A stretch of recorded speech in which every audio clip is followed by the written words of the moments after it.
2011년 일본의 개그맨 겸 괴담 전문가로 통하는 시마다 슈에이는 그해 여름 특집 방송에서 소개할 괴담을 기획하며 고심하던 중 여러 후보 가운데 본인의 고향인 나가노현에 있는 한 심령 장소를 선택하게 됩니다. 그곳의 이름은 카루이자와 대교로 길이 약 110m, 폭 약 6m의 카루이자와 산을 관통하는 유카와라는 강을 중앙에 두고 산과 산을 이어주는 높이 약 90m의 다리입니다. 가을이 되면 카루이자와 대교는 주변의 단풍이 어우러져 절경이 펼쳐지는 곳이기도 합니다. 하지만 이곳의 아름다운 풍경을 뒤로하고 카루이자와 대교에는 몇 가지 주의사항이 있다고 합니다. 다리를 건너는 도중 차를 멈추면 절대 안 된다. 다리를 걸어서 건너면 절대 안 된다. 다리 근처에 있는 사당에 참배해서는 절대 안 된다. 사당에 있는 도리를 절대 지나가지 마라. 이상하게도 카루이자와 대교를 건너는 사람들은 추락사고를 겪는 경우가 상당히 잦았고 심지어 버스가 추락하는 경우도 있었다고 합니다. 이 때문에 이곳에서 사진 촬영을 하면 정체를 알 수 없는 귀신의 사진이 찍힌다거나 영상을 촬영하면 낯선 목소리가 녹음되는 등 괴소문으로 널리 퍼진 다리이기도 합니다. 시마다는 이 소문을 듣고 자신이 기획한 특집에 알맞은 장소라 판단하고 이곳을 찾아가게 됩니다. 시마다는 괴담 체험을 위해 카루이자와 대교에서 유명한 주의사항을 어겨보자는 계획까지 세우게 됩니다. 그렇게 카루이자와 대교에 도착한 시마다와 제작진들은 첫 번째로 다리를 건너는 도중 차를 멈추면 절대 안 된다는 규칙을 어기기 위해 다리 중앙에 버스를 정차하게 됩니다.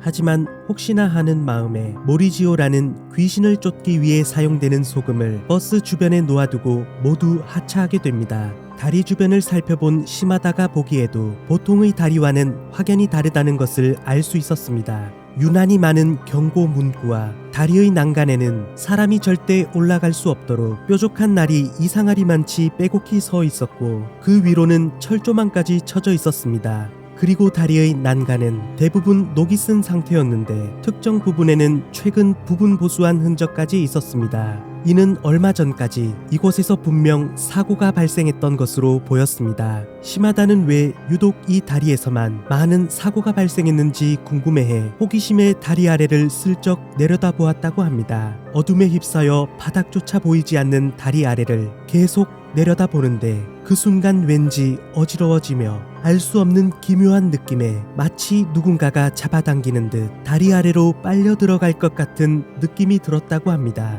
그 순간 시마다는 왜 유독 카루이자와 대교에서 많은 사고가 발생했는지 알 수 있었다고 합니다. 공포감에 머리가 어지러워진 시마다는 일단 여기서 벗어나야겠다 생각하고 제작진들을 데리고 다리 건너편으로 가게 됩니다. 그리곤 곧바로 토리가 놓인 작은 사당이 보였습니다. 시마다는 불안한 느낌이 있었지만 방송 분량도 생각해야 했기에 마지막으로 사당에 참배하는 것으로 마무리하려 했습니다. 이 사당은 카루이자와 대교에서 안타깝게 목숨을 잃은 영혼을 기리기 위해 만들어진 작은 사당이었습니다. 그런데 작은 토리를 넘어 사당을 본 제작진 중 한 명이 갑자기 비명을 지르기 시작했습니다. 사당의 돌 위에 유카미라는 글씨가 새겨져 있었는데 유는 이곳의 강, 카미는 신을 뜻하는 일본어입니다. 하지만 세월의 탓인지 유카미라는 글자가 부분 지워져 있었습니다. 일본어의 끓는 물을 뜻하는 유에 해당하는 한자의 왼쪽 부수 3수변만 남겨두고 흐릿하게 지워져 있었습니다. 그리고 신을 뜻하는 카미의 한자 또한 왼쪽 부분만 남겨두고 마찬가지로 흐릿하게 지워져 보였습니다.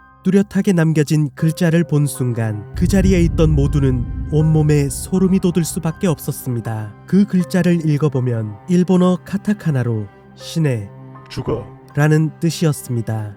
더 이상 촬영을 진행할 수 없다 판단한 시마다는 철수를 하기 위해 제작진들을 데리고 다리 중앙에 정차해둔 버스로 향했습니다. 버스 앞으로 도착한 시마다와 제작진들은 다시 한번 깜짝 놀라게 됩니다. 분명 버스 안에 남겨진 인원은 아무도 없었는데 이상하게도 귀신을 쫓기 위해 버스 외부에 놓아두었던 모리지오의 소금은 버스 내부의 바닥에 흩어져 있었고 마치 누군가가 소금을 밟고 돌아다닌 듯 발자국도 남아 있었습니다. 그 장면을 목격한 시마다와 제작진들은 그 자리에서 얼어붙게 됩니다.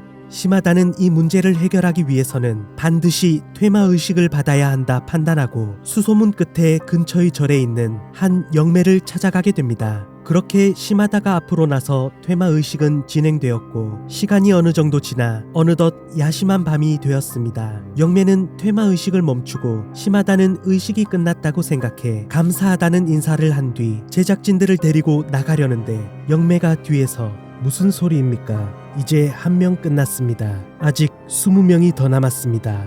그렇게 날이 밝을 때까지 퇴마의식은 진행되었다고 합니다. 실제 카루이자와 대교의 괴담은 상당히 유명했지만 시마다의 경험담이 방송을 통해 알려지며 다시 한번 사람들 사이에 화제가 되고 일본의 대표적인 심령 장소로 손꼽히게 되었습니다. 이러한 괴소문에 시달리던 카루이자와 대교는 인근 사당의 토리이에 미끼둥만 남겨두고 철거하게 되었고 주기적으로 경찰들이 순찰하며 시에서는 가로등을 설치해 반드시 저녁에는 가로등이 켜져 있도록 조치하는 중이라고 합니다. 그리고 얼마 뒤 일본의 네티즌들이 스트리트뷰를 통해 카루이자와 대교를 살펴보던 중 이상한 장면을 보게 됩니다. 얼핏 보면 평범해 보이는 스트리트뷰를 자세히 살펴보게 되면 모자이크로 처리된 부분이 상당히 많이 존재한다는 것을 알 수 있습니다. 사람들은 이 장면을 보며 온몸에 소름이 돋을 수밖에 없었는데 그 이유가 보통의 스트리트 뷰에는 주로 사람의 얼굴을 AI가 자동으로 인식해 모자이크 처리하게 됩니다. 어째서 아무도 없는 다리에 왜 이렇게 많은 모자이크가 처리되어 있었던 걸까요?